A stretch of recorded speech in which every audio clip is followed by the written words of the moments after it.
much. Did you see the crowd outside? I don't know if they report it. I don't think they do. You know they are, right? Fake news. No, I don't know that they report it. That is an unbelievable, thousands and thousands of people lined up so far.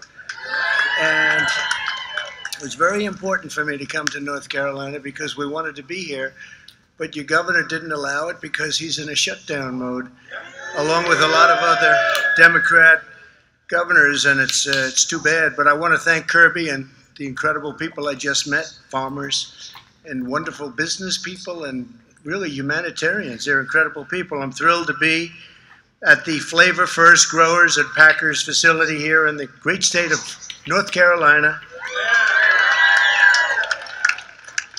And you know, Joe Biden was supposed to be in Wisconsin, but he never showed up. I showed up. In fact, we did our count, our vote we did here in North Carolina. We did it in Charlotte a little while ago. I was there. It was a great, exciting moment, actually. Today, we're here to celebrate the incredible work of the farmers and faith leaders and amazing volunteers who are caring for their community through our highly successful Farmers to Families food box program. I just looked at a couple of those boxes and I said, I want to have something right now, but they thought it would be inappropriate because I was coming up to speak. But beautiful looking stuff. We're grateful to be joined by Secretary of Agriculture Sonny Perdue and somebody that you know, Ivanka Trump. And Ivanka's been a big supporter of this project and this whole program. And it's made people that were looking for food happy, and it's made the farmers happy. With all of us, we're just thrilled to be here. You have a representative named Ted Budd. Where's Ted Budd? Where's Ted? Ted, thank you very much. What a great warrior you've been. Ted Budd, Congressman. Thank you, Ted, very much. I appreciate it. And where's Madison? Where is Madison? Is he here? What? Oh, if I had a face like that, I would have been president 20 years ago. If I looked like him, I would have been president 20 years ago, Kirby. Madison Cawthorn, and a real star. You're going to be a star of the party. Thank you very much. What a great guy. Great guy. He was in the Oval Office. I didn't want my picture with him because he looks too good. Great. Proud of you, too. And I hear you're doing really well over there. Thank you very much, Madison. Also want to thank Mitch Gaither and Brian Rose of Flavor First Growers. We appreciate you guys. Thank you. Thank you. And Executive Director of Baptists on Mission, Richard Brunson, and many local leaders are here. Where's Richard? Richard? Which is? Hi, Richard. Thank you very much. Great job. That's fantastic. Thank you, Richard. When the China virus struck our nation, many farmers had no place to send their crops or livestock. At the same time, families across the country were in need of groceries. They wanted to eat well. And next year, they're going to be eating better than ever before because we're going to have a tremendous year. I'll tell you, economically, you see the numbers coming in, and you see even the employment numbers coming in. In the last quarter, more people hired, more jobs than over 9 million jobs than at any quarter ever before. It's a record. We're going to have a great year. We're going to have a great quarter, but we're going to have a great year. That's why we launched the Farmers to Families Food Box Program. Through this program, the Department of Agriculture is purchasing food from farmers. Then local distributors pack and deliver the boxes, and families in need get it, and they get to eat very well. We're tremendously grateful for the 185 employees here at this facility who have packed roughly 7,000 boxes a week. That's not bad, Kirby, right? 7,000 boxes a week is a lot of boxes. Thanks as well to the incredible volunteers at Baptists on Mission who ship boxes to over 200 pickup locations all across your great state. With your help, in just 3 months, we've delivered over 1 billion pounds of food, providing more than 100 million meals to Americans most in need. And this is a program that just got started, and they're already, as soon as I saw it, I saw one line that was hungry and one line that had so much food they had to dispose of it, the farmers. I said, let's put them together. And with Sonny and with all of the people that worked on it and Ivanka's backing, strong backing, we got it done in literally a week, right? We got it done, and I think might have even been Might have even been less than a week. That's not bad. Today, I'm proud to announce that we will provide an additional $1 billion to fund the Farmers to Families Food Box program. It's worked out so well. It's worked out so well. In our fight against the China virus, we've launched the greatest industrial mobilization. This is the greatest industrial mobilization. All of the things that we've done to take on this horrible, horrible scourge that's come in, to take on this horrible, terrible plague, I call it sometimes. We didn't deserve this. We didn't deserve this. And they could have stopped it. And we had just signed an incredible trade deal with China. In fact, last week, Sonny was telling me the largest order of corn in the history of our country, twice. Largest order of soybeans in history. But, you know, I feel so differently because the ink wasn't even dry on that trade deal when we got hit with the China virus. I feel very differently about it. In our fight against the virus, we've launched this mobilization, and it's the biggest since World War II. Biggest and most successful, too. You'll be hearing that on Thursday night. I'm going to be talking about it because what we've done is incredible. We would have saved, you would have had a situation if you looked at the lives saved. If we didn't close down and now reopen, and we reopen, problem is your governor doesn't want to reopen. He wants to keep it shut down, and you can't do that because there's a lot of bad statistics on the other side. Shutdowns cause problems, too, with suicide and depression and loss of jobs and loss of a lot of other things. So we have to get your state open. We have to get numerous states open that are run by Democrats because I really believe on November 4th, they're all going to be open. It's going to be a miracle. We got to get Pennsylvania open. Now, we have Pennsylvania, we have here, we have others, and, well, Wisconsin is another one, right? All Democrats, they want to keep it closed as long as possible right up until the election. Then they're going to open it. But you know what? The numbers are so good anyway that they are having a hard time. They're having a little hard time with this whole situation. But yesterday I announced that the FDA had issued an emergency use authorization for convalescent plasma. You probably saw that, which is proven to be an incredible reducer. It's going to reduce mortality by at least 35%. Could be much more than that. We'll see the final numbers, but it could be even higher than that. And we did remdesivir and lots of other things. We're going to be talking about it on Thursday night, so I hope you're all going to be listening. Because the job that the FDA has done and the approval process has gone far faster than it would have ever gone under any other administration. I'm talking about the saving of years, Through Operation Warp Speed, 3 vaccine candidates are in the final phase of clinical tests. Normally that would take 2 years to get there, maybe longer. And we expect to have a vaccine available before the end of the year, and maybe a lot sooner than that. To care for hardworking Americans, we continue to deliver unprecedented financial support. We passed the largest relief package in history. Altogether, we've delivered over $3 trillion in economic assistance to the American people, and the American farmer has done very well. I never hear any complaints from the American farmer. You know, I got $28 billion from China. They targeted. I said, you targeted our farmers in Iowa, in North Carolina, all over the country, Nebraska. You targeted our farmers. You can't do that. So I put big tariffs on goods coming in from China. And out of the many, many tens of billions of dollars that we took in, never happened to China before. They had the worst year they've had last year, before the plague. They had the worst year they've had in 67 years. So this never happened to them. I don't want that to happen. I don't want them to have a bad year, but nobody has ripped off our country more than them over the last 25 or 30 years.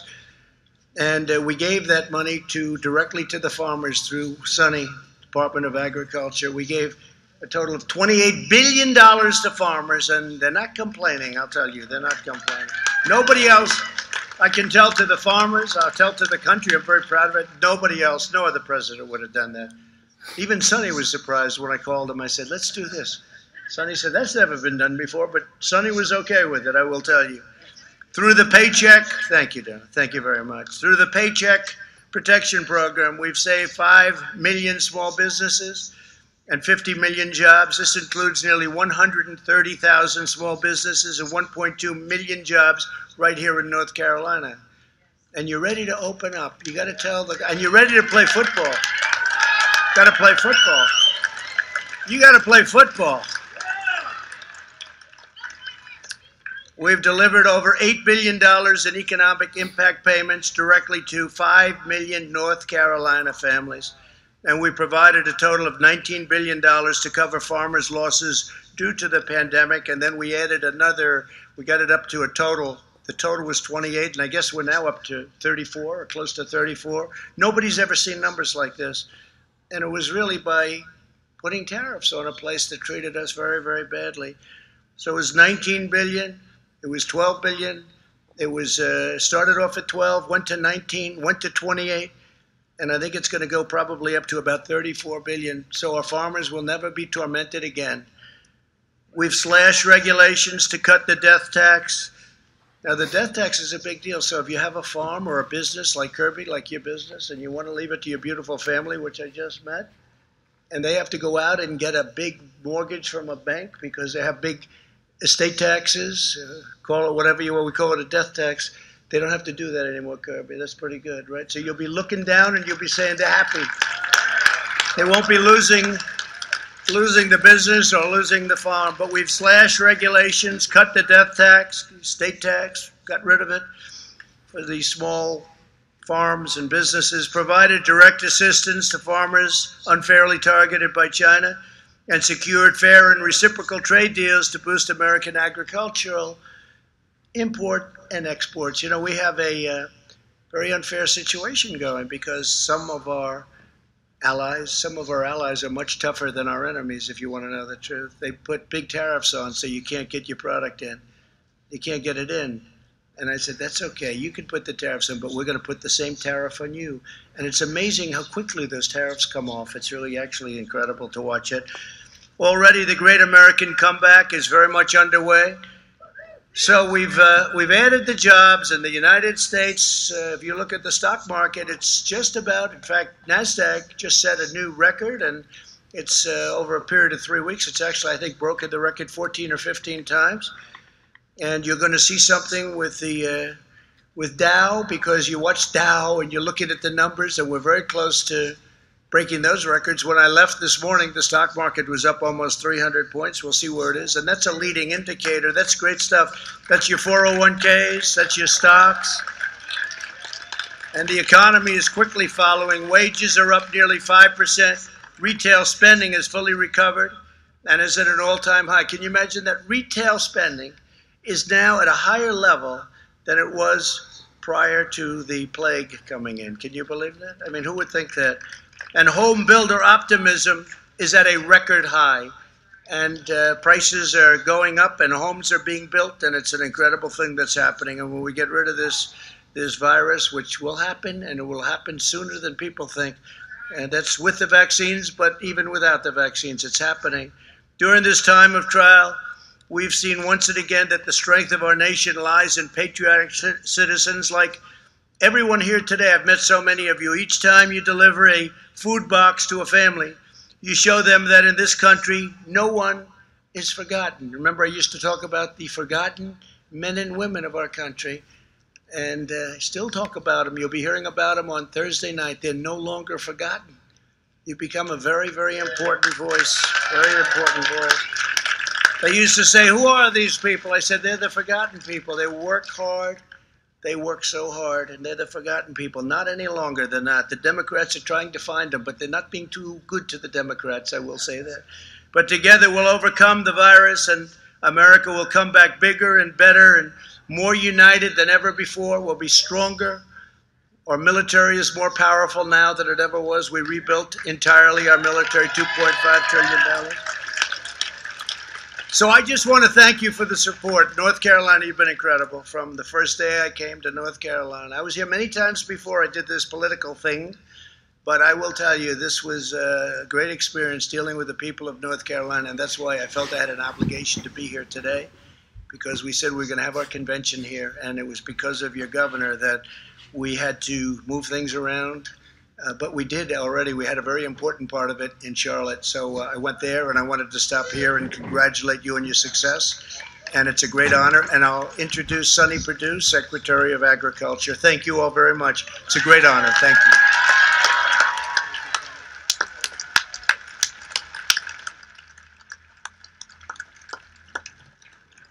Mr. President, as you saw those throngs of people lining both sides of the road from the airport all the way to Mills River here, those were part of those forgotten people that voted for you for 2016. And I've gotten better news for you. They and many others are going to vote for you for 4 more years in 2020. Because they understand under your administration, they've not been forgotten. And this program is a great example of that. I remember very well when you called me early one morning. When do you sleep? I mean, it was early one morning, and or if you sleep, I don't know. But anyway, the president said, what's all this food that's being destroyed, milk being dumped, vegetables being plowed under? Do we have enough food? I said, Mr. President, we have enough food. He said, well, what's the problem? I said, well, restaurants shutting down, it's misaligned. It's not in the right places. He said, well, what are you going to do about it? And you know, when the president, I love your speed, Mr. President. You're a man with a business speed, not a government speed. And I figure if I want to continue working for you, I better get a business speed too. So that's what we did. And I'm so proud of the people at USDA for designing this program in a very short period of time, a record period of time. Kirby said it right. Typically, a contract like this would have taken, the COVID would have been over by the time we got it done. But we got it done because I knew you wanted to take care of those forgotten people, the farmers who were suffering, the distributors who were suffering with their market loss, but most importantly, those people whose jobs had been gone away and they were shut down and lost their jobs and their families needed food. That's who you were thinking about, and that's why we wanted to get it done quickly. I saw last week, some of you may have watched, I didn't watch much, but I read a little bit about it. We were trying to talk about personalities in politics. Let me tell you what, people don't vote for personalities, they vote for policies and people that get it done, like Donald J. Trump. You know, that's what people want. They want somebody who can get it done. They want a decider-in-chief.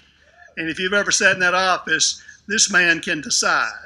And when he decides, you better move out and get it done along with him. So I'm proud, I'm honored to serve as your Secretary of Agriculture in this arena, and to know this program that you've just added. It was a $3 billion program. You just authorized another $1 billion for the hungry people of this world, this country, and to keep our farmers there. And we've never seen an outpouring of compassion like that for people who matter, because people matter to you. And that's what's important to me. And that's what's going to continue to happen 4 more years if America gets out and votes for this man, Donald J. Trump.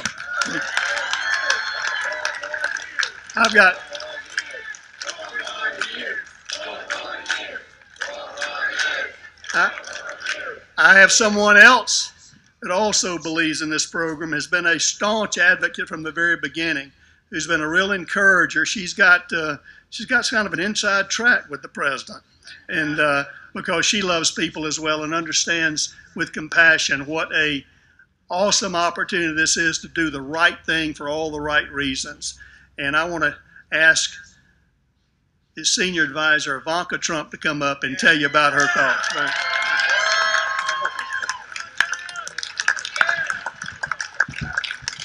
Thank you, Mr. Secretary, and thank you all for being here. I love North Carolina. And I promised my sister-in-law I would say that with particular emphasis, because Laura Trump has told me more about this amazing state than I think just about anywhere. I may know more about North Carolina than I do about New York, and I've lived there most of my life. So I love you all. It's great to be here. Kirby, thank you for hosting us at this top-of-the-line facility and showing us what you do, and your hundreds of employees. how they feed America, to Baptists on the Mission and all of the incredible volunteers who join us here today, including Executive Director Richard Brunson. Thank you so much. So Richard and I, and many of you volunteers, have actually met one time before in the wake of Hurricane Florence. I came here to North Carolina and I got to see firsthand the unbelievable work being done to take care of people in a time of need, which is not dissimilar to what this program was designed and intends to do and has been doing. The President mentioned the enormous success, 70 million boxes of fresh produce, milk, dairy, delivered from our local family farms to those who are vulnerable across the country, while at the exact same time saving countless jobs in terms of the distribution network, the distributors,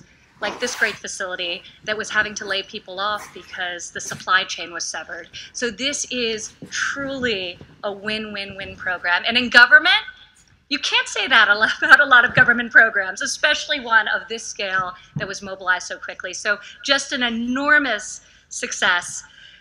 I was recently in Pittsburgh and I was talking with a gentleman at the Church of God in Christ, and he's a distributor. His name was Zach, and he was sharing with me the fact that to his business, this program was a miracle, because as I said, it works for everyone.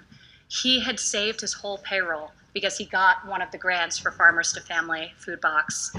Incorporating American farmers and ranchers, empowering our workforce, and serving families in need is about as good as it gets. This is a historic investment. USDA has never done anything like this. So this is a brand new program. And with this $1 billion addition, we're going to keep it going. And we're going to keep feeding those in need until this pandemic passes. And one of the amazing things, and there are a lot of faith-based organizations who are involved in this program and in the distribution, and I visited one in Washington, D.C. The number of people who came up to me, parents who were collecting these boxes for their children, and they had tears in their eyes because not only did they know that their children and their family would eat that night and that week, but amazingly, they were telling me stories about how they'd never experienced the produce that was being given to them in these boxes. They'd never had anything this fresh before and this nutritious before. So the double benefit of being able to feed their families with the amazing product that you all grow on your farms, it was extraordinary. It was extraordinary. There was a Virginia farmer who, when we first launched this program just weeks ago, was at the White House and said to you, Mr. President, and I quote, "This country relies on these farmers and ranchers to do what they do every day. So I want to personally thank you, Mr. President, and all of you who have worked so hard to make sure these farm families stay whole and that the American people never have to worry about running out of food." That's what this program does. Thank you all. And now for our final speaker, I'd like to turn it over to Richard Brunson, the Executive Director of Baptists on Mission, who will thank his volunteers. And I'd like to also give a shout out to Chief Sneed of the Eastern Band of Cherokees, who's here. Hi, Chief. Thank you for being here. Thank you for all that you do as well. Thank you, Ivanka. And Chief, thank you for being here. The Eastern Band of the Cherokee also get about 900 boxes every week through the Farmers to Family Food Box program, as well as people all over Western North Carolina. And I'm so thankful for that program. I think I used to take food on the table for granted. Well, I don't anymore. And there's a verse I think about a lot, especially after a disaster. And it's Romans 8:28, and it says, "In all things God works for good." God is a good God, and God's always working for good.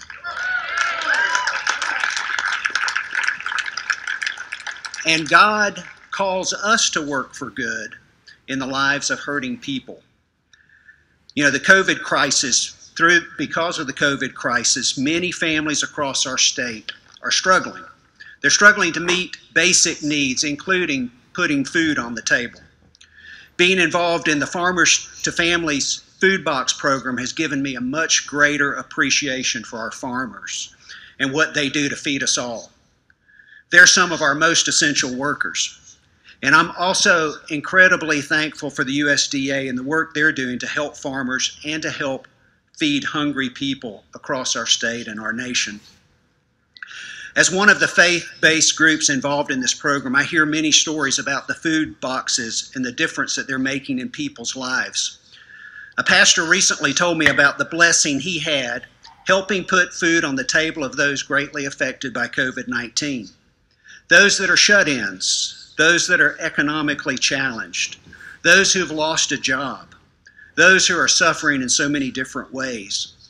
A waitress who had lost her job, grandparents raising their grandchildren were able to feed their family because of this program. Many who are struggling are those who don't like asking for help, but they needed it during these times.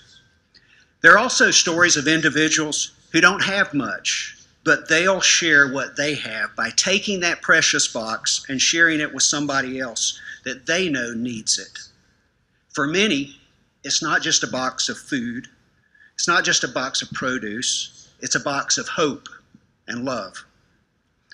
Well, there's so many people to thank for making this program work for millions of people. Thank you, farmers who are here today. Thank you, volunteers who are here that help distribute these boxes in 200 different places across our state, and mostly churches, but also community centers and senior centers are getting these boxes and passing them out in their communities. Thank you, those volunteers. Thank you, USDA. Thank you, Secretary Perdue. Thank you, Advisor to the President, Ivanka Trump. And thank you, Mr. President.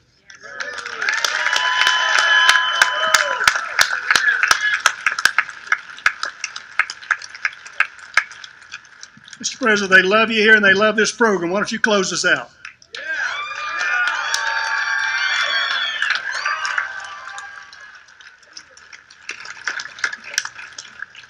Well, I want to also thank Mark Meadows and Deb for being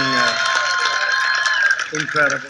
You have somebody very capable going to be helping you out, but Mark has been a fantastic chief. We call him chief of staff. We call him chief, but he's done a great job, and I appreciate it. He loves your state. He loves your state. Comes from your state, and he loves your state. Again, we will never take the word God out of our Pledge of Allegiance, as you saw recently happen during the DNC caucus twice, at least twice. And that'll never happen. And I just want to again thank all of the people of North Carolina very much. You're very special people. We've had great, thank you. And I will be seeing you very soon, November 3rd. I think it's the most important election this country has ever had. November 3rd. Get out and vote. Thank you very much, everybody.